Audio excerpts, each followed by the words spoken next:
and when you lock them in place, they don't move anymore. There's no more give or adjustment to them after that. So, which is what most people on the trail use. Leaky makes some really good trekking poles. They make, I believe they're called cork lights. They have a synthetic cork handle. They're super lightweight. I don't love them because I don't think they're quite as durable as some of the heavier duty stuff out there. I've also got a pair of Black Diamond carbon fiber trekking poles with the cork handles, and I absolutely love those. They are a little bit heavier, but they have some great advantages to them. So other than having a cork handle, which not only for aesthetics, I actually kind of like because I find that even when your hands are super sweaty, you're not going to lose your grip on them. Yeah, that's why I like the corks as well. They also have a section on them below the cork handle. It's like an extra grip. It's a piece of like a neoprene foam rubber on the top section just below the grip. So if you need to adjust your grip really quick, like, maybe set your pull up a little bit higher and kind of use a little bit of fulcrum to get yourself up on top of a ledge or something like that, you still have something to grab onto even if you're not holding the cork handle itself. So that's kind of a nice feature of those. The other thing that I like about the Black Diamonds is all the parts on them are interchangeable and replaceable. So if one of your flick locks breaks, like the little latch breaks off or gets bent or mangled somehow, you can replace each and every single little individual piece, including the tips. There's actually a way to replace the carbide tips on those. So you don't have to worry about, oh, well, the poles are in great shape, but the tips are now worn down. You don't have to throw out the whole pole. You just replace the tip itself. Which is a great design. And Black Diamonds, as I mentioned there, customer service is very quick to replace those items and get you back up and running. They were very good to me when I bent mine at to a 90 degree going up gray one time when I just slipped, fell, caught myself on the pole, and bent the pole 90 degrees. Nice. It happens. Yeah, I'm sure most of us have been there before, and if you're a trekking pole user and it hasn't happened to you yet, it probably will at some point. I was a little bit hesitant when I got the carbon fiber poles because I have bent aluminum poles before. I'm kind of thinking to myself, oh, great, what's going to happen if I fall on these? Like, it's not just going to bend, it's actually going to, crack open. Now I'm going to have these dangerous shards of stuff everywhere. Dude, I have fallen on those things numerous times, slipped or tripped over them if I have them at a base camp or whatever the case may be. And those things are seriously rock solid. They're completely bomb-proof. Totally. And if you're not a trekking pole person, I know I say it in the podcast all the time, I highly, highly recommend them. Going up and going down, definitely going down. Animals that walk on all fours, they're a lot more agile than we are. They give us a little bit of that element, and they're just so helpful. Your legs aren't doing all the work when you're going up. Now also, so is your back, so are your arms, your lats. Everything's starting to work for you. And coming down, they help ease the pain of some of the crashing down that your body takes as you're coming down. And absolutely. And quite frankly, some people might roll their eyes as well, but I love the idea of having something in my hands because, dude, you're in the woods. You do not know what you're going to come across. Just having some sort of line of defense, even if it's if something were to approach you, let's say, in the woods, I like that little peace of mind element of the trekking pole. Funny story about that. So coming back from a really late night in the Great Range that wasn't supposed to be a late night in the Great Range, my hiking partner and I were heading back to South Meadows Road from Marcy Dam, and we actually had a bear track us the entire way back to the car from the dam. So it was at no point was it ever more than probably 100 feet away from us. Every time I turned around, it was there. At one point, it paralleled us on the trail. I know that my trekking poles were not going to save my life in that situation. I'm not going to fight off a bear with a pair of trekking poles. But just being able to hold them in my hand and kind of think to myself, like, every time now and then I would turn around, I would kind of bang them together, which is a downside of carbon fiber. It does not produce a nice aluminum ring. Sure. It's kind of a dull clacking noise, but I would kind of turn around and rattle them now and then just to kind of like make some kind of noise and seem somewhat threatening. It was nice to sort of have something like it was basically a security blanket. It wasn't really doing me any good, but it was a nice peace of mind. And of course you're not going to fight off a bear that's attacking you with the trekking poles, but dude, you're better. You'll have more of a chance with them than you will without them. Let's just say that. Did you see the bear, or you're just assuming it was a bear? Oh, no, yeah, we saw it. It absolutely came into view within our headlamps a couple of times. So, however far a headlamp is shining through the darkness on a hazy South Meadows Road night, sure. It came into view. And as it turned out, the bear was just following the path of least resistance because we got to our car and it just kept going Hmm. straight towards Mount Van Hovenberg and never even paid us any mind. I think it was probably more irritated that we were just blocking its way, to be honest. But I wasn't about to stop and, hey, come on up, catch up, go ahead, you're faster, Sure. you know.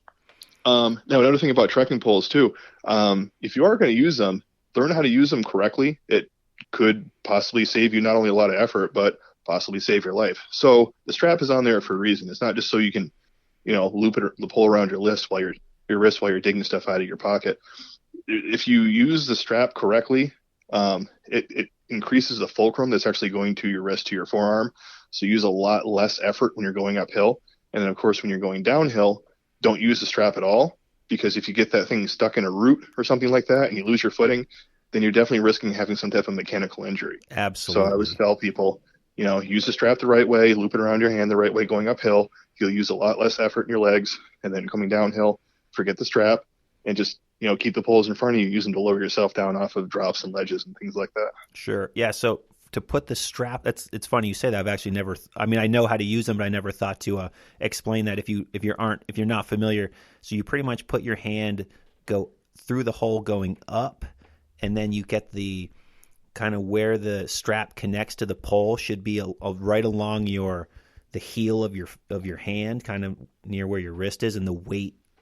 Basically everything is just it's almost like you're kind of strapped in, but it's not. But there's no effort happening. The weight of your hand is holding the pole there. So like it shouldn't be around your wrist. The it should be around the kind of near the ball of your hand. Yeah, Yeah, kind of. So, hard to so if you're doing describe, I that guess. correctly, you should be able to basically like almost use the trekking pole without actually closing your fingers Exactly. around it, Exactly. and it Yeah. and it becomes an extension of your forearm at that point. Yeah, and yeah, and I, dude, great call with not putting the strap on your wrist when you're going down because yeah, you've got to drop those sometimes. I mean, I've fallen so many times where it's like the pole is a problem right now because it's around my wrist.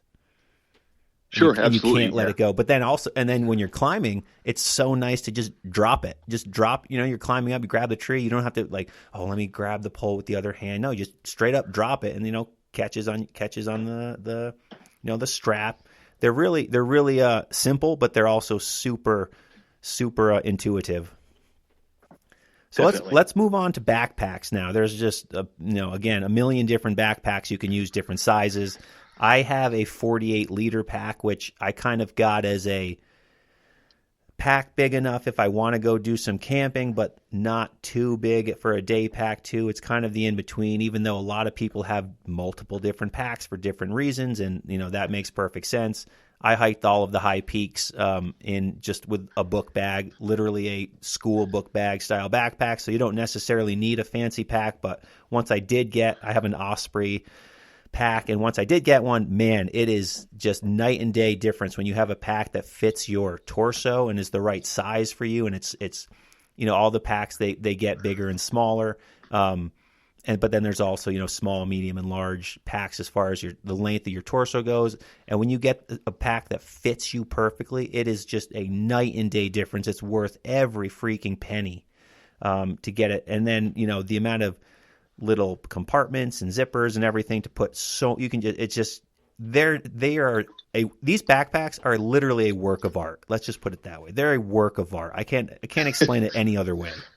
Yeah, they definitely are, and there's so much out there to choose from now. When it comes to day packs, just the biggest thing you can do is just find something that fits you comfortably. You don't have to use the waist strap. Well, you technically never have to use it ever, but it is nice to have it. When it comes to just day hiking, I'm not a huge fan of doing the whole ergonomic thing where I'm shifting the weight to my waist off my shoulders, yada yada, because I don't tend to carry that much heavy stuff with me for day hikes. Um, if it's going to be a cold weather hike, in the wintertime or from backpacking, then it becomes a very big deal. So I use a 50-liter Osprey, one of the anti-gravity packs. Um, they work phenomenally. I know if you're an ultralight hiker, you're probably cringing about this because they are a little bit heavier than some of the other packs out there, but they are just absolutely comfortable. You can absolutely just load them right up, and they hug your torso nicely. Make sure you fit it the right way. to your frame is going to make a big difference. So you can't just expect to grab a pack off the wall, your local REI or EMS or whatever, and throw all your stuff in it and have it work perfectly, right out the door. You gotta fit it to your torso length. If you don't know how to do that, call the customer service from whatever company you bought it from, and they'll happily walk you through it on the phone because they want to make sure you're using their equipment right because they want you to give them that good review online too. So And the it's a person win. at REI or EMS should hopefully be able to Definitely. appropriately fit you for it. And actually, they always have those. They have like little backpack sizing charts on the Yep. walls there, which really help too. And you're doing yourself a disservice if you buy a backpack based on the price is right, but it doesn't quite fit me. No, dude, just buy one that fits you perfectly, and it will be you will be so happy that you did, because suddenly all the weight on your back after 15 miles or 20 miles doesn't feel nearly as cumbersome as it was before. Definitely. And if you go into an outdoor oriented shop, um, EMS or REI, and I think Outdoor Gear Exchange over in Burlington does this as well. They should have little sandbags laying around where you can actually put on a pack and throw them in there just to see how it's going to feel with weight in it. Yeah, sure. That makes a huge difference because having it fit when it's in the store and everything's hunky dory and there's nothing in it besides the little airbags they put in to keep it inflated, looking nice. That's one thing. When you put 20 or 30 pounds of gear in there, it's a different story. Um, Also, getting back to like the whole day pack thing, I've got a couple different day packs I use. I have an Osprey 22 liter. That's my primary day pack. One thing I love about the Osprey packs is not only are they super durable and very well designed, but a lot of them have built-in rain covers too, which is nice. Mm-hmm. Um, and over the last couple of years, I actually started using like hydration vests, which are kind of nice too. It's another alternative to using an actual pack. Um, One thing well, there's a number of advantages I kind of find that using those. For one thing, they hug your body nicely. Well, they don't breathe super well the way the day pack would, so you are going to sweat while you're wearing them. It keeps everything you're carrying very secure, and they also have the advantage of having a lot of front pockets. So my Arc'teryx running vest I have, I believe it's 15 liter, which is enough for me to carry, a spare T-shirt, my snack for the day, map and compass, obviously, headlamp, everything I need, jacket, wind shell, whatever, water filter, plus the bladder in the pack. And I can also use, if I want to carry extra water, there's compartments right on the front straps for soft flask bottles. So like, you don't even have to like take them out of the pockets. You can just bend your head down and use a little straw that sticks out, which is great. So you can stay hydrated on the move. Nothing ever shifts around. It's very, very secure. Um, and it's a really nice alternative to using a backpack if you don't like something that's got the waist strap, or if you don't like the way the backpack shifts around. It's just something else out there for people to consider. Very cool. It sounds like it's almost like a tactical vest in a sense. Kind of. Yeah, the Arc'teryx Norvan definitely kind of looks like a tactical vest. There's a couple companies out there that make really good ones. Ultraspire, Ultimate Direction, both of those companies do something really cool, and actually Black Diamond as well. They have, they come up with concepts, and they have their pro athletes take them out and use them all summer long, and they'll bring them back and say, okay, here's what worked, here's what didn't work, and they'll just completely redesign, based on actual user criteria rather than people just sitting around a lab and thinking things up. Sure. So it's great that companies are doing that. There's just so many options out there. There absolutely are. So, and then what goes into the backpack almost just as important as the backpack. So I want to get to you. You are a military man. You are, from our phone conversation, you're very, very much about trail first aid and having, being prepared for when things go wrong. And you told me a couple different stories. Let's talk trail first aid specifically. What are items that you think need to be in your backpack? Tell me some stories of when you've used these, whether they're for you or for someone else, so that people have an idea as to, if something goes wrong, you come across someone on the trail, what's something that you should have in your backpack, your 48-liter pack or your day pack, so we know what to, you can help someone on the trail or help yourself if something goes wrong. Sure. So I've got a small, like a ultralight backpacking first aid kit that goes in my pack. It only weighs a couple ounces, and it's got a lot of stuff in there. It always, always, always goes out with me.